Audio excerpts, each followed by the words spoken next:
डर लग रहा है कि आगे आने वाले, सर अब आप बोल सकते हो exactly today is let's say November, then फिर नवंबर से लेकर दिसंबर, दिसंबर से जनवरी, 2 महीने 10-15 दिन या 2 महीने 10 दिन, आप ऐसा बोल सकते हो, इतना बचा है जिसमें हम सिलेबस भी कंप्लीट करेंगे और आपको पैरेलल में रिवीजन भी करनी है। तो किस चीज का डर लग रहा है, पहले तो ये बताओ, what it is that is troubling you. और दूसरा, डर सबको लग रहा है, ठीक है ना। मतलब डर में अब कुछ भी हो सकता है कि सर हम रिवाइज नहीं कर पा रहे हैं, टाइम मैनेज नहीं कर पा रहे हैं, क्वेश्चन प्रैक्टिस नहीं कर पा रहे हैं। तो पहली चीज, ये जो शब्द है ना भाई डर, ये कहीं ना कहीं आप बोल सकते हो कि अच्छी चीज है। मतलब यू कैन से, क्या हो रहा है भाई, ये बोर्ड का काम खत्म हो गया क्या? ये जो है ये एक अच्छी चीज है, दिस इज गुड। क्योंकि अगर आप खुद सोचो, अगर आपको ये डर नहीं होता तो आप अपनी एफिशिएंसी से कम ही काम करते, रिलैक्स होते। मान लो रिलैक्स होते, आपको पता चलेगी आज से जेईई मेन जो है वो 5 महीने बाद में है, तो आपको ऐसा लग रहा है कि सर हमें टाइम ज्यादा मिलता और हम ये कर देते वो कर देते, तो आपको टाइम मिलेगा भाई अभी भी। फर्स्ट अटेम्प्ट के बाद में, पहले फर्स्ट अटेम्प्ट में पूरी जी जान लगा दीजिए, उसके बाद में हमारे पास में फिर एक गैप मिलेगा सर, करीबन करीबन 2 महीने का या 1.5 महीने का। उसमें सर क्या करना है, रिवीजन और क्वेश्चन प्रैक्टिस ही करनी है, और कोई बैकलॉग थोड़ा बहुत होगा तो उसको कंप्लीट करना है। फिर सेकंड अटेम्प्ट पे टूट पड़ेंगे, और फिर एडवांस से पहले सर फिर से हमें 1.5 महीने या 1 महीने का टाइम मिलेगा। तो मीन्स आपके पास में टाइम है, टाइम का क्रंच नहीं है। और मैं ये बोल रहा हूं कि डर अच्छी चीज है, बिकॉज डर एक ऐसी चीज है जो हमें हमारी बाउंड्रीज एक्सपेंड करने में मदद करता है, हमें जो टारगेट दे रखा है उसको अचीव करने में मदद करता है। तो डर लगना चाहिए, अच्छी चीज है। और बस हाँ, मैं आपको ये बोलना चाहूंगा, ये जो डर शब्द है ये इतना ज्यादा हावी ना हो जाए कि आप काम करना ही बंद कर दो, ठीक है। किसी भी सिचुएशन में आप हो, कभी भी डर लगे तो आप क्या कर सकते हैं, सर जो हमारा चल रहा है उसी पे ही फोकस कर सकते हैं। किसी और नई बात पर, किसी नई सिचुएशन पर, किसी नई स्ट्रेटेजी पे भरोसा करके आप फिर अगर एक स्टार्ट लोगे तो उस सिचुएशन, उस स्ट्रेटेजी का 100% सिलेक्शन वाला जो रिजल्ट है वो आएगा, तो ऐसा जरूरी नहीं है। समझ में आया?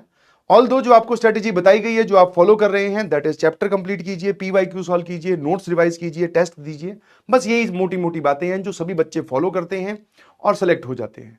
कोई भी एडिशनल चीज ऐसी कुछ है नहीं आउट ऑफ द बॉक्स, ठीक है। हाँ, आप ये बोल सकते हो कि भैया कि हमें लेक्चर्स थोड़े प्रिसाइजली अटेंड करने चाहिए, नोट्स बनाने वाली काम थोड़ा स्पीड में कर दो, काम काम का लिखिए, क्वेश्चन की सिर्फ लैंग्वेज लिख लीजिए, ऑप्शन लिखने की जरूरत नहीं है, सॉल्यूशन उसके नीचे लिख लीजिए स्पीड में, ठीक है। थोड़ा सा ये काम आप तेजी में करिए ताकि आप प्रैक्टिस के लिए टाइम निकाल सकें, ठीक है। तो ये सब काम आप करिए जो कि आप कर रहे हैं, बहुत अच्छी बात है, ठीक है। और मैं आपको एक बात बता दूं, ठीक है, जब तक एग्जाम नहीं हो जाता, जब तक एग्जाम नहीं हो जाता तो सबकी हालत वैसी ही होती है कि भाई सिलेक्शन होगा कि नहीं, रैंक होगी, रैंक आएगी कि नहीं आएगी, मैं इस बार मेहनत तो कर रहा हूं या कर रही हूं, क्या मैं इस बार अपने परिवार की उम्मीदों पर खरा उतर पाऊंगा या उतर पाऊंगी। ये सब जो डाउट है ये आपको हमेशा रहेंगे। कभी भी कोई बड़ा एग्जाम देने जाओगे, कभी कोई इंटरव्यू देने जाओगे, कभी किसी कंपनी में काम कर रहे होगे, कोई प्रोजेक्ट आपको मिलेगा, ये सारी चीजें आप पे तब भी रहेंगी, ठीक है ना। तो क्या कर सकते हैं सर इस टाइम पे, अपने आप पे विश्वास रखो। रैंक आएगी या नहीं आएगी, भैया तुम लोगों की आती है और किसकी आती है, जो बच्चे उस तरफ बैठ के पढ़ रहे हैं। पिछले साल तक या उससे पिछले साल तक एक बड़ा नोशन था, एक डाउट था कि भाई ऑनलाइन से सिलेक्शन नहीं होते, तो इस बार पेरेंट्स ने माइक पकड़ पकड़ के खुद बोला है कि सर हमें पहले लग रहा था कि ऑनलाइन से सिलेक्शन नहीं होगा, बट इसकी तो रैंक आई है। ऐसी एक स्टोरी नहीं है, दो नहीं है, करीबन करीबन सर आप हजारों में ऐसी स्टोरीज है जो कि सिर्फ ऑनलाइन पढ़कर सिलेक्ट हुए हैं। समझ में आया? और उन बच्चों से जब बात की जाती है डिटेलिंग में, तो बैकलॉग उनका भी रहा था, क्वेश्चन उनसे भी सॉल्व नहीं होते थे, कहीं ना कहीं डर उनको भी लगता था, ठीक है।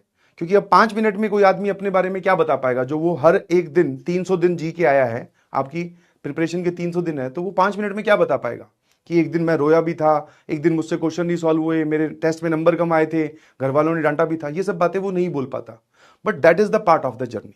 समझ पा रहे हो मेरी बात? सबके साथ होता है, तुम्हारे साथ हो रहा है, कोई नई चीज नहीं है, that is the part of the journey. Although ये ग्लोरीफाइड पार्ट नहीं है, मतलब बताने वाली बातें नहीं है, इसलिए कोई स्टेज पे चढ़कर या आपको ओपनली कोई बताता नहीं, ये सिर्फ महसूस की जाती है जब आप प्रिपरेशन में लग जाते हैं। समझ पा रहे हो? जब आप प्रिपरेशन में उतर जाते हो तब आप महसूस करते हो, अच्छा ये भी है, अच्छा रात को भी जागना पड़ेगा, अच्छा टाइम मैनेजमेंट भी कुछ होता है, अच्छा डीमोटिवेशन भी कुछ होता है, डिस्ट्रैक्शंस भी कुछ होते हैं, अच्छा अपने आप को पढ़ाई पे रखने के लिए या पढ़ाई करते रहने के लिए सैक्रिफाइस भी करना पड़ता है, मन भी मारना पड़ता है। अपनी इच्छाओं के अगेंस्ट भी जाना पड़ता है। तो ये सब पार्ट ऑफ द सिलेबस नहीं है जितनी भी मैंने गिनवाई, समझ में आया? क्योंकि जब इंट्रोडक्शन दिया जाता है कि हम जेई का बैच लॉन्च कर रहे हैं या हम जेई के बारे में पढ़ाने जा रहे हैं, तो हम क्या बताते हैं कि फिजिक्स केमिस्ट्री मैथ 3 पढ़ाई जाएगी, इसका रिवीजन करवाया जाएगा, इसके टेस्ट लिए जाएंगे, टेस्ट की एनालिसिस आपको दी जाएगी, यही तो बताया जाता है। तो बाकी सब चीजें जो हैं वो महसूस की जाती हैं, और आप जो महसूस कर रहे हैं that is the part of the journey. घबराने की किसी भी एंगल से कोई जरूरत नहीं है, समझ में आया? बिल्कुल भी नहीं, है ना? ठीक है, हाँ बिल्कुल सही। और रही बात टाइम मैनेजमेंट की, तो आपने इतना पूरे दिन जी लिए हैं तो आपको पता है कि आपके पास डेली टास्क क्या आने वाला है, कोई नया तो होता नहीं है, समझ में आया? ऐसा तो है नहीं कि एक दिन सर अब हर दिन वेरिएबल चीजें चल रही है, हमें पता ही नहीं कि क्या होने वाला है। तो आपको पता है कि आप लेक्चर के बाद में शाम को नोट्स कंप्लीट करते हैं, फिर आप रिवाइज करते हैं अगली क्लास में आने से पहले, फिर आप क्वेश्चन प्रैक्टिस करते हैं। संडे वाले दिन या कोई छुट्टी आ जाती है तो उस दिन हम अपने टाइम को, हमने एक लिस्ट बना रखी है, मेरे इसके पीवाईक्यू बच गए, मुझे वो पीवाईक्यू कंप्लीट करने हैं, बस यही सब चीजें चलती रहेंगी, है ना? बिल्कुल सही। डर लगे या कुछ भी हो, मेहनत नहीं रुकनी चाहिए, बस सिंपल सी कहानी है, ठीक है? एंड एक मैं आपको मोटिवेशन वाली बात बोलूं तो we are all together in this, हम सभी लोग एक साथ हैं।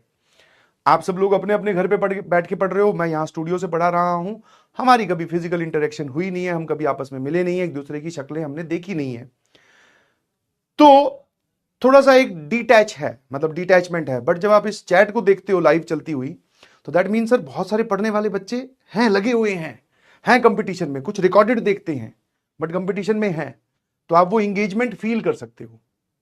समझ में आया कि नहीं समझ में?